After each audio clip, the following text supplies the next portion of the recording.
5 seconds to go.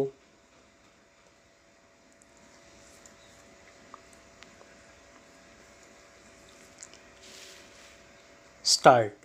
A reading of the impugned judgment passed by the High Court suggests that the High Court carried out a fresh appreciation of evidence. The High Court firstly examined the question whether Neelam was actually residing in the house from which she was abducted. Relying upon the testimonies of PW7, maternal uncle of deceased, PW18, brother-in-law of deceased and informant, and PW21, investigating officer, the court concluded that Neelam was indeed residing in the said house.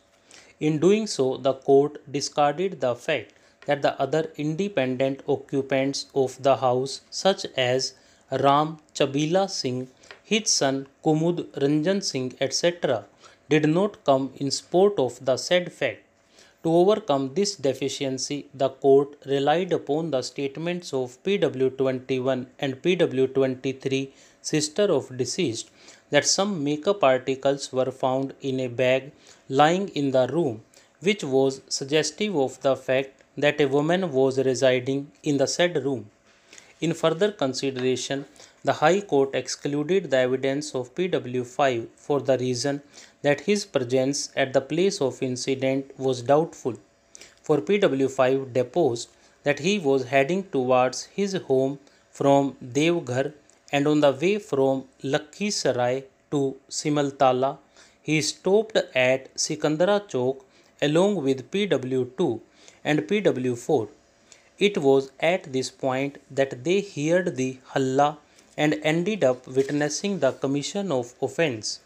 The High Court took note of the fact that while going from Devghar to Simaltala, Lakhisarai and Ghogsha would come first, and thus there was no reason for PW5 to come all the way to Sikandara Chowk if he was going to his home in Ghogsha, as he could have directly proceeded from Lakhisarai to Ghogsha.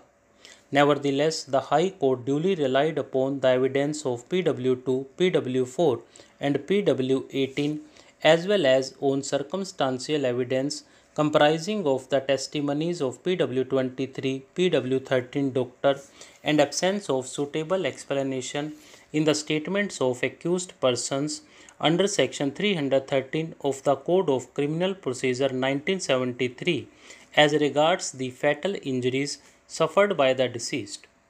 Thus, the High Court upheld the finding of guilt of A1 to A5. As regards A6 and A7, the High Court reversed the finding of acquittal of the trial court into that of conviction. Primarily, the High Court observed that the said two accused persons were acquitted on the basis of the exonerating testimony of PW5, and the same cannot be sustained as the testimony of PW5 has been excluded by the High Court in appeal. Further, the court held that the testimonies of PW2, PW4 and PW18 were consistent regarding the participation of A6 and A7, and thus they were convicted for the commission of the offences under sections 364 and 302 of IPC, read with section 34 of IPC. The applicability of section 34 IPC was based on the fact that A6 and A7 had confined PW18 near the well. Stop.